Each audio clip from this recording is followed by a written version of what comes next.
महंगाई और बढ़ते खर्चों के बीच एक मिडिल क्लास प्रोफेशनल आखिर वेल्थ कैसे बनाए। आज के इस एक्सप्लेनर में सीधे मुद्दे पर आते हैं। यहाँ हमारा फोकस किसी थियरी पर नहीं बल्कि एक highly practical wealth building blueprint पर है। एक ऐसी स्ट्रैटेजी जो खास तौर पर 2026 के इंडियन इकोनॉमिक लैंडस्केप के हिसाब से बनी है। तो चलिए इस प्रेजेंटेशन के जरिए देखते हैं कि एक सॉलिड फाइनेंशियल फ्यूचर आखिर कैसे बनाया जाता है। शुरुआत करते हैं एक ऐसे सवाल से जो थोड़ा चौंका सकता है। मिड 30s के एक प्रोफेशनल के लिए अल्टीमेट फाइनेंशियल टारगेट आखिर क्या होना चाहिए? आज से 25 साल बाद यानी 2051 में एक कंफर्टेबल रिटायरमेंट के लिए असल में कितने पैसों की जरूरत पड़ने वाली है? 10.5 करोड़ रुपया। ये नंबर सच में किसी को भी डरा सकता है। लेकिन सोचिए, अगर हम सिर्फ 6% इन्फ्लेशन रेट को बेस माने और आज के हिसाब से 1 लाख रुपए महीने की लाइफस्टाइल को मेंटेन करना हो तो 2051 में रिटायर होने के बाद 90 साल की उम्र तक गुजारा करने के लिए इतने बड़े कॉर्पस की जरूरत पड़ेगी ही पड़ेगी। इस 10 करोड़ के लक्ष्य तक पहुंचने के लिए सबसे पहले आते हैं सेक्शन 1 पर, जो है 2026 की फाइनेंशियल रियलिटी। अगर इस टेबल पर नजर डाली जाए तो टियर 1 शहरों की आर्थिक वास्तविकता एकदम साफ दिखती है। भले ही नॉर्मल इन्फ्लेशन थोड़ी स्टेबलाइज हो गई हो, पर लाइफस्टाइल इन्फ्लेशन और मेडिकल कॉस्ट में लगभग 14% की तेजी आई है। बैंगलोर या मुंबई जैसे शहरों में रेंट और ईएमआई ही आमदनी का सबसे बड़ा हिस्सा निकल जाते हैं और बाकी जरूरतों का बोझ फिर अलग से पड़ता है।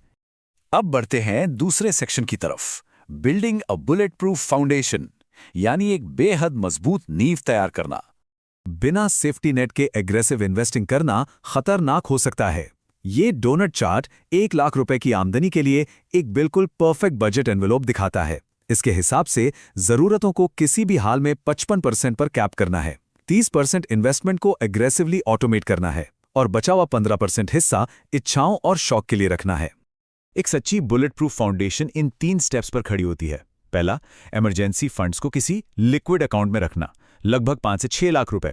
दूसरा, आमदनी का कम से कम 20 गुना प्योर टर्म इंश्योरेंस लेना। और तीसरा, मेडिकल इन्फ्लेशन से निपटने के लिए एक बेस हेल्थ प्लान के साथ सस्ते और असरदार सुपर टॉपअप्स का इस्तेमाल करना। यह बिल्कुल बेसिक और जरूरी सेफ्टी नेट है। नींव बनने के बाद आता है तीसरा कदम, द डाइवर्सिफाइड ग्रोथ ब्लूप्रिंट। जब फाउंडेशन सेट हो जाए तो अगला focus high efficiency investment engines पर होना चाहिए। यहां स्लाइड पर एक बड़ी इंटरेस्टिंग डेफिनेशन देखने को मिलती है क्वांट बेस्ड म्यूचुअल फंड्स की। 2026 में एआई ड्रिवन टूल्स का काफी इस्तेमाल हो रहा है, जो मार्केट स्विंग्स के दौरान ह्यूमन इमोशन को पूरी तरह हटा देते हैं।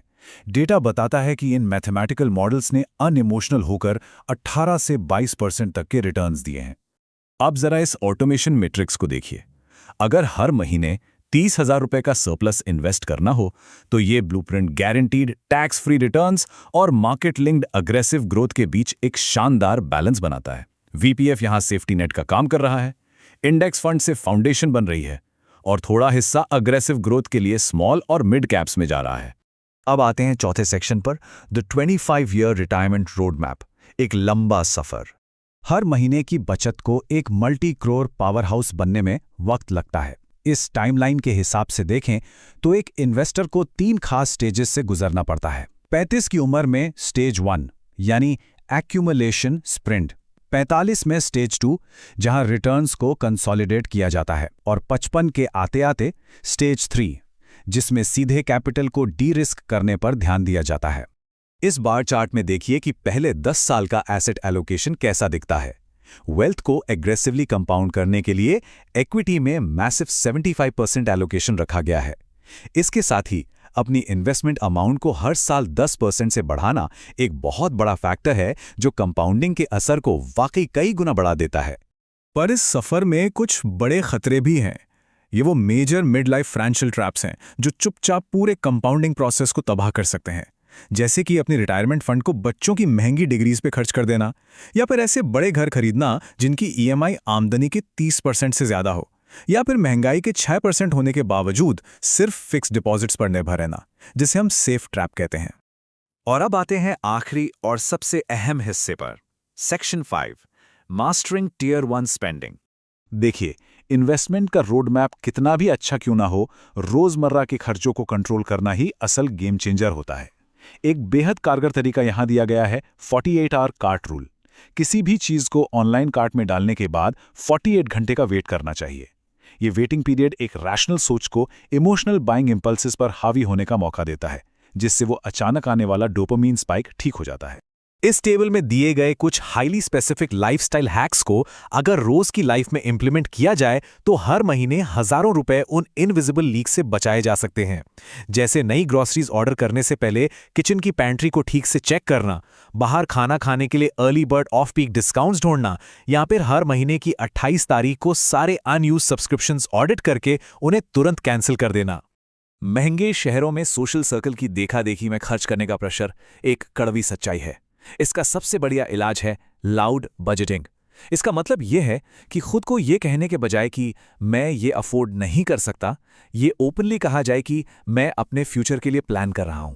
ये माइंड शिफ्ट उस शेम बेस्ड रिस्ट्रिक्शन को प्राइड बेस्ड प्लानिंग में बदल देता है, जो इन फालतू खर्चों के खिलाफ एक बहुत मजबूत ढाल बनता है। इस एक्सप्लेनर को इस शानदार और थोड़े प्रोवोकेटिव सवाल के साथ खत्म करते हैं। क्या आज का कोई भी छोटा खर्च 87,000 रुपए की फ्यूचर फ्रीडम के बराबर है? अगर आज किसी 5,000 रुपए के इम्पल्स खर्च को रोककर इन्वेस्ट कर दिया जाए तो आगे चलकर वो कंपाउंड होकर 87,000 रुपए बन सकता है। इसे अपने दिमाग में विजुअलाइज करना बहुत पावरफुल है। आखिर में बस ये सोचना है कि एक लंबा सफर तय करने के बाद पैसा आखिर क्या खरीदता है? क्या आज की थोड़ी सी खुशी या आने वाले कल की पूरी आज़ादी? महंगाई